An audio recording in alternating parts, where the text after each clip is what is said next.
This morning, without thinking, you cracked open an egg. You did not question it. You did not wonder where it came from. You just cracked it, dropped it in a pan, and moved on with your day. But here is what nobody tells you. That single moment, that completely automatic, completely ordinary action is the end result of one of the strangest chains of accidents in human history. Because it did not have to be a chicken egg. It almost was not. There are roughly 10,000 species of birds on this planet. Every single one of them lays eggs.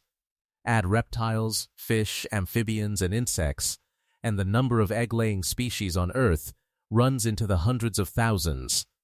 And out of all of them, we built an entire global food system around exactly one. That is not biology. That is not instinct. That is an accident that compounded over thousands of years until it felt like the only option. Here is where it starts.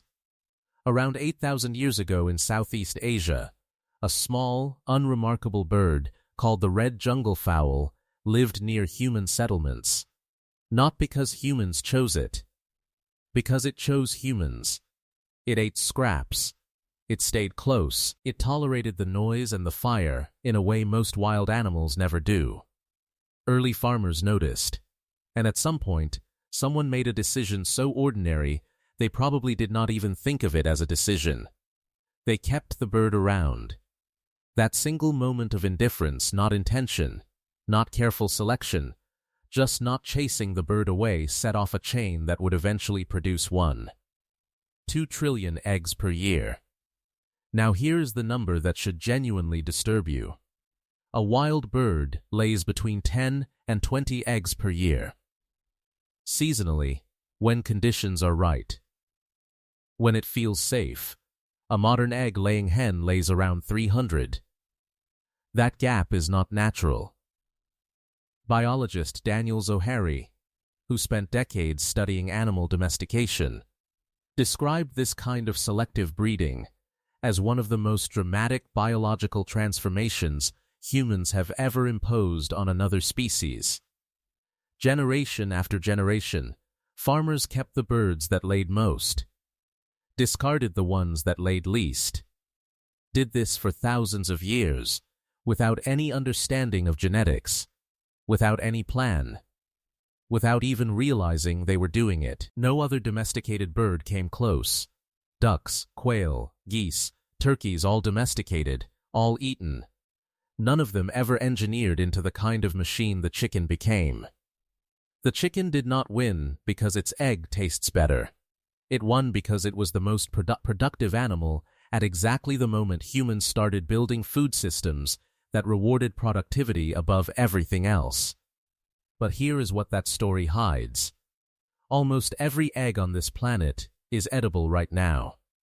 The disgust barrier was never really about biology. It was never about how close an animal sits to us on the evolutionary tree. Psychologist Paul Rosen spent decades studying exactly this. What he found should change how you think about every food preference you have ever had. Disgust is not instinct. It is not hardwired. It is an installation, a set of learned associations built in childhood and almost impossible to remove after a certain age. The window closes somewhere around age 2 or 3. A child raised in a household where duck eggs or insect larvae are normal grows into an adult who feels nothing eating them. A child who only ever sees eggs in a carton grows into an adult who cannot imagine eating anything else. Nobody is born with a preference for chicken eggs. That preference was installed before you were old enough to remember it being installed. Which means the reason you eat what you eat has almost nothing to do with taste or safety or nutrition. It has everything to do with what happened to be on the table when you were 2 years old. Now here is the darkest part of this story. In the 1800s, passenger pigeons existed in numbers that are almost impossible to comprehend. Billions of birds. Flocks so enormous they blocked out the sun for hours as they passed overhead. Their eggs were harvested by the wagon load, sold cheap in city markets across North America, eaten as casually as you eat a boiled egg on your way to work. Within a few decades of industrial-scale harvesting, the species collapsed. The last passenger pigeon on Earth, a bird named Martha, died alone in captivity at the Cincinnati Zoo in 1914. Not in the wild. In a cage. Alone. Because there were no others left.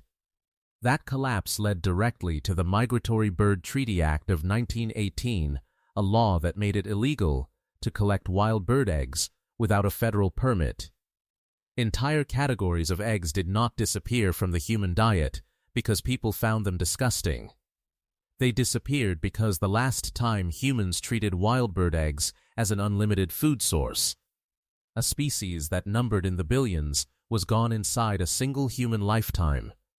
The law did not close the menu. Human appetite did. The law just made it official.